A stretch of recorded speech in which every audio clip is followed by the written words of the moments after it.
Alright guys, so in this video we're checking out the Eachine Viswhoop. This is an HD whoop based on the Caddx Vista system, which works obviously with the DJI FPV system. This is a pretty strange product overall, I have to say. Well, so you get the drone here. Talk about that here in a second. So here are the extra things in the box. No batteries. You get a spare set of props here, the Jump Fan 2540s. Some tools and some spare screws and nuts, and you get the typical Eachine instructions. They're pretty good. This is set up to work with the DJI FPV transmitter out of the box. So if you want to bind it up to your transmitter, you just put the transmitter to bind mode and then just press the link button here on the Vista. I'll link my Vista review down in the description if you want full details on the Vista. I'm not going to be covering that in this video.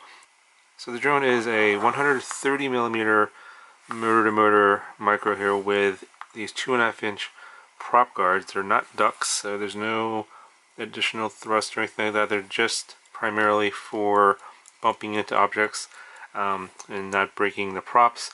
These are somewhat flimsy, not super strong. I think that's kind of why these are, the arms are extending all the way to the end here to kind of give it a little more strength. I think these are the ducks from the Larva XHD, which was a Happy Metal product, I believe. And I think a lot of these parts are actually also from Happy Metal. They just rebranded it for Eachine. And they have these new Eachine branded 1204 5000 kV motors on this one. They're okay, you know, it's a Happy Metal type of motor. They're smooth, but I think that they lack a little bit of power. I think the kV might be a little bit low on the low end in my opinion. The flight controller board there, as you can see, is a single board. It's actually a whoop style board. I think it's 25.5mm by 25.5 millimeters, but it is actually rotated so that it looks like a 20 by 20, but it actually isn't. So it's a single board, F4 flight controller, and 4-in-1 ESC. I think it's a 10 amp 4-in-1 ESC, and this is the same board that's on the Eachine Novice 3, so it has the built-in FreeSky SPI receiver with the dual diversity antennas. So this is the latest in SPI receivers, but in the way it's been configured out of the box, it is set up for S-Bus wired to the Vista system. So if you want to get this to work with like a Tyrannus or some other D8, D16 type of controller, you will have to make some modifications, and they are outlined here in the instructions. So it does talk about how to bind it with your DJI controller here in this part of the instructions, and then over here if you want to use a Tyrannus in D8 or D16 mode, it does show you the changes you need to make, and also you obviously have to bind it. So you do have a few options, but out of the box it is set up to work with the DJI transmitter. So the frame itself is a 1.5mm top plate and a 2.5mm bottom plate. It's a unibody, as you can see here, and you can see the arms extend all the way out to the edge here, but the way they've cut the frame again is not correct. You can see where the weave is, and this is quite flexible, and let me see if I can show this on camera. It bends pretty easily. You can see like here, it's actually quite a lot of flex. Now, this doesn't necessarily mean that that's necessarily bad, because I know there's some other frames I've flown that have a lot of flex and then I've been able to tune it out. So we'll have to see what happens with this one, but the out of the box tune is not that great. They have, I think, a bit like 4.1 on here with the RPM filter and the Jazz Maverick firmware pre-installed on this particular setup here. But I was looking at the PID tune. It's kind of weird. It's hard to explain the way they've set up the filtering and everything. So I did fly it as usual, out of the box, no changes. Actually, I didn't change anything. I just bound it up and went and flew it. And you'll see that even though it is a bit windy, actually very windy, and some of the flight footage you'll see, it just gets bounced around all over the place. I just think that the PID tune is just way off on this one. I'm not exactly sure what I need to do to fix it. I think I might just wipe it out and just redo everything to my own settings that I've made some videos on that. You can go look in the description to see what I'm going to be doing. It's just basically standard RPM filter guide that I put together a couple months back. I'm just going to probably do that and start off with some just basic filters and default PIDs and see how that does, because it has a lot of bounce backs and just kind of shakes all over the place. I know that some of that is due to the wind, but it just seems like it's not very stable. So it is a little bit difficult to fly, although again, it is very windy these days, especially when I'm flying outside. So it's kind of hard to find a good day to fly. It's pretty much every day these days is pretty windy. Okay, so this is about 119 grams total. So in the instructions, it does have some different recommendations for batteries. 3S from 650 to 850 and a 4S from 550 to 850. I didn't fly anything on 3S because I just, even on 4S, it felt underpowered to me. So I tried a 550, 650, and an 850 4S, and it's very, very loose on 550 and 650 4S.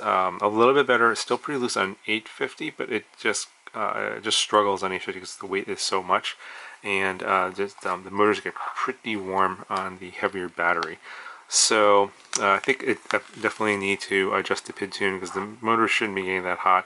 It's heavy, but it's not that heavy, and not exactly sure which battery would be best for this. I did fly it with the battery on the bottom because there was a battery strap pre-installed on here, and it was too long, so I had to take it out and put a little shorter micro battery strap in here so I could use the batteries I have. And I put some like silicone mat pieces here, just cut up, put it on the bottom to hold the battery down. But I think I may switch to a top mounted battery maybe for a future flight. Thing is, I want to put some sort of a GoPro mount here and test out my Session 5 with Real Steady Go in this for a future video. So I'm probably going to keep the bottom mounted battery, and obviously the whole PID tune, everything's going to change once you put a GoPro on here. I'm pretty sure it ought to be able to carry it because I'll put probably like a 650 on the bottom and put the GoPro on here. It's going to be obviously very heavy, but with a better PID tune, I think it might fly better. Anyway, so overall, I think that this has some potential, but I think that whoever did the PID tuning on this just didn't seem to really know what they were doing. Like, then again, you know, was in some pretty windy conditions I was flying in, so we'll have to see. I'm going to try it again a little bit later, maybe try some footage on with the GoPro on top here. So I'll have more videos on this a little bit later. I'm going to try and mess around with this a little bit more and come up with something that might be a little more workable for a future video. But if you have any suggestions based on what you've seen and the way it flies, I would be willing to get some ideas from that and see if that might help with the tuning for the next video. Anyway, here's some more flight footage, and if you have any questions, let me know, and I'll talk to you guys in the next one.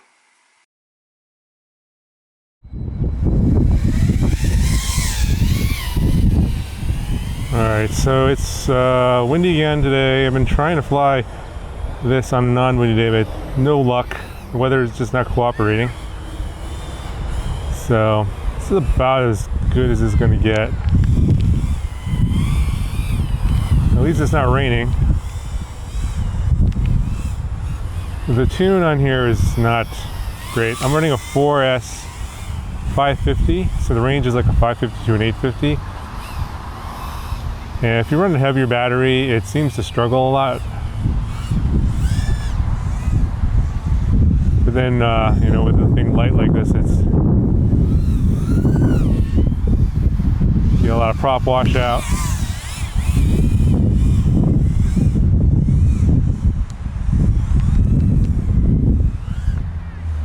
Wow, look at that bounce back. So it needs more PID tuning. It has RPM filter enabled on here, but the PID tune's very strange. It doesn't look anything like my standard setup.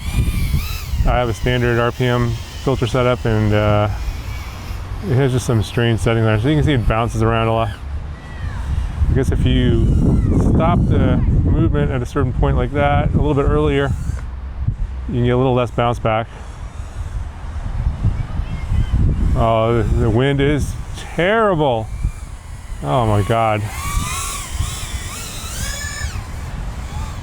More bounce back there.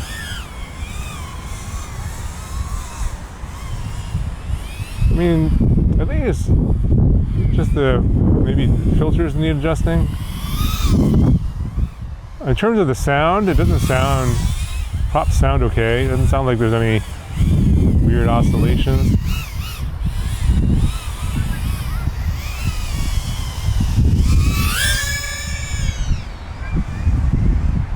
It's got good power if you're on a 550, but I'm already exhausting the battery here about 2 minutes in.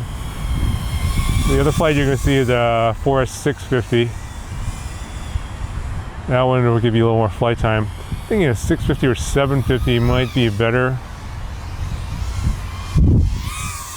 And I am running the battery on the bottom. Maybe I should try running it on the top. See if that helps any or not.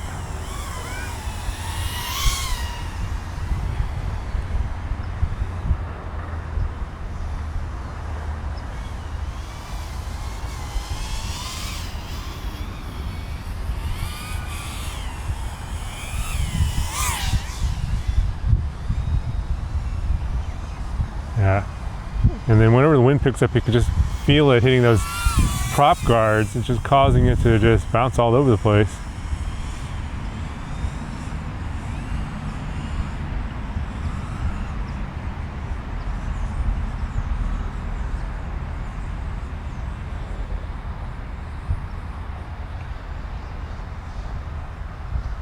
You can see the bouncing there. It's just getting kind of hit there from the side. Kind of flying behind me here. A little bit of video breakup or pixelation. Nothing like how bad analog would look there. 14.5 volts.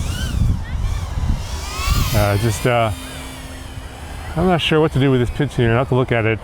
Possibly needs way more gains, especially on the I and the P. It moves around way too much, even if there's a lot of wind like this. I can't even imagine trying to fly this like a Cinewhoop. But that'll be later. I'll try to put a GoPro on here. I think it has enough power to handle session 5.